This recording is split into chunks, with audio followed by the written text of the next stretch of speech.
Hola, bienvenidos a la presentación del tema 3 de la asignatura Neuropsicología.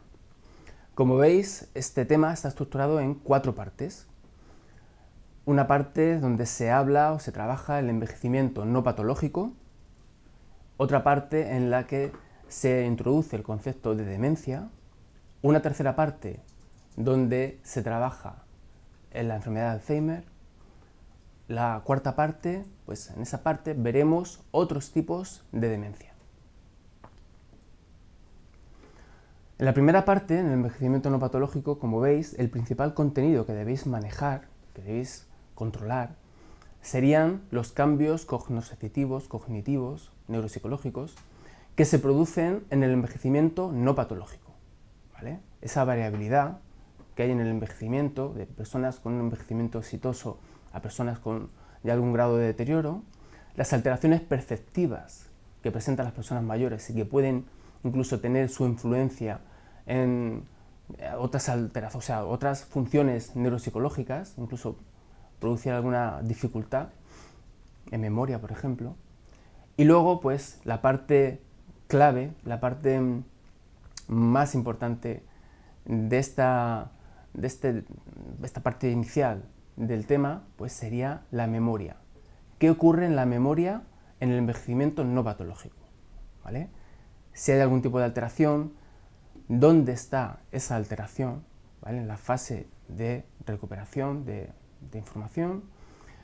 Si mejoran con ayudas, con el reconocimiento, con preguntas, es decir, si son capaces de almacenar información y si el uso de estrategias puede ayudarles a estas personas mayores que aún no tienen un deterioro objetivo, ¿vale? Si algún tipo de entrenamiento puede ser beneficioso para mejorar esa capacidad tan importante como es la memoria, ¿vale? Ese como principal contenido del tema 3, de la primera parte del tema 3.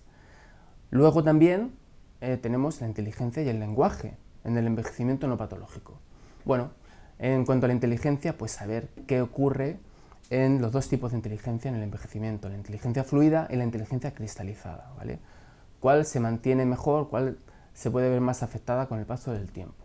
Y luego, en el caso del lenguaje, pues qué pequeños síntomas puede haber, efectos de punta de la lengua, ¿vale? Lo que puede pasar en el envejecimiento contra el lenguaje, que es poco.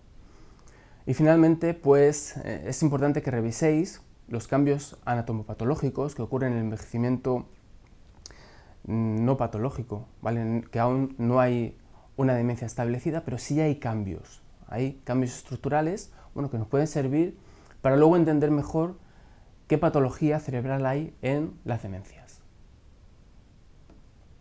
En cuanto a la segunda parte del tema, aquí ya vemos patologías establecidas, demencias, ¿vale? Pero esta parte va a ser introductoria de las otras dos que vienen a continuación, ¿vale? Aquí el principal contenido de esta parte del tema sería entender el concepto de demencia, ¿vale? Trabajar el concepto de demencia y también diferenciar entre una demencia cortical y una demencia subcortical, los síntomas generales que podemos encontrar en una y en otra.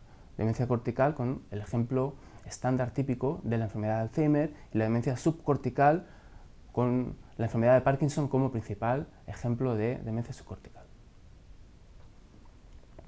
Bueno, en cuanto a la parte 3, ¿qué deciros? La enfermedad de Alzheimer es una patología muy frecuente, por desgracia, ¿vale? Mucha prevalencia, con un impacto muy importante tanto en la persona, en el paciente, como en la familia.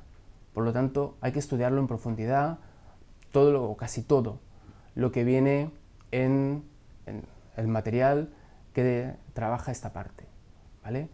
Pero en cuanto al principal contenido, lo que debéis dominar en cuanto a la enfermedad de Alzheimer serían unos conceptos iniciales, ¿vale? En cuanto a frecuencia, en cuanto a evolución, ¿vale? Entender cómo evoluciona la patología tipo Alzheimer, la enfermedad de Alzheimer, cuál es el proceso, cómo va cambiando los síntomas, cómo se van exacerbando unos, apareciendo otros, ¿vale? En esas etapas que tenéis en el manual, esa etapa amnésica, confusional, demencial, ¿qué ocurre en cada una de esas etapas? Y luego, sobre todo, entender cuáles son las características neuropsicológicas en la enfermedad de Alzheimer, ¿vale?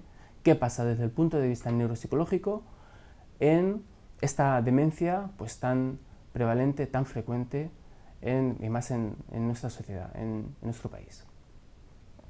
Además, ¿vale?, aparte de ese contenido principal que os he comentado que tenéis que manejar, aparte de eso, pues también entender que la demencia tipo Alzheimer conlleva una serie de cambios comportamentales, ¿vale?, anosognosia, algún tipo de patología relacionada con las emociones y a veces con alteraciones psiquiátricas o neuropsiquiátricas, ¿vale? Y también entender la escala GDS, que ayuda en el diagnóstico de la enfermedad de Alzheimer, ayuda a graduar la enfermedad, ¿vale? Como he dicho antes, es súper importante que conceptualicemos la enfermedad de Alzheimer como un proceso que va desde el envejecimiento exitoso, GDS1, GDS2 con quejas subjetivas de memoria, pero sin alteración objetiva, GDS3 hay una alteración objetiva en test neuropsicológicos, pero aún la persona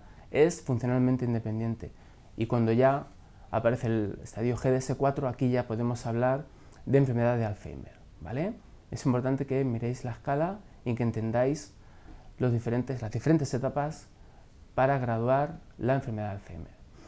Y también es importante, aquí sí tenéis que estudiar y comprender los cambios, ¿vale?, la patología cerebral que está detrás de los síntomas de la enfermedad de Alzheimer, de la demencia tipo Alzheimer, ¿vale? ¿Qué ocurre con esos ovillos neurofibrilares, de las placas amiloides, ¿vale?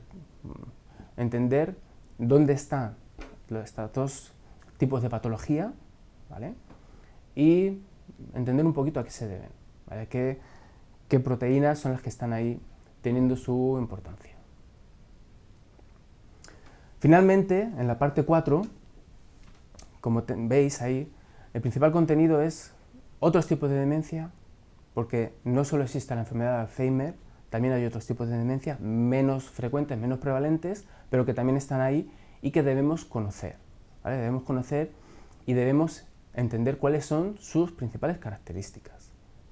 Aquí tenéis la demencia por cuerpos de Levy, una enfermedad pues parecida al Parkinson, pero con más síntomas, ¿vale?, con una amplia variedad de síntomas desde cognitivos, ¿vale?, problemas atencionales, fluctuación de la atención, algún problema de memoria pero leve, luego otros síntomas motores, temblor, rigidez, y otros síntomas neuropsiquiátricos, ¿vale?, ya lo veréis en el contenido de esta parte del tema. La enfermedad de PIC o demencia frontotemporal, con problemas principalmente comportamentales, la demencia vascular y la enfermedad de Parkinson, ¿vale? Vamos a ver las principales características de la enfermedad de Parkinson. Y finalmente, pues hay un pequeño apartado donde se ponen los puntos más importantes de la esclerosis múltiple, pero en esta parte lo principal sería entender las características básicas de la enfermedad o la demencia por cuerpos de Levy, enfermedad de PIC, vascular y Parkinson.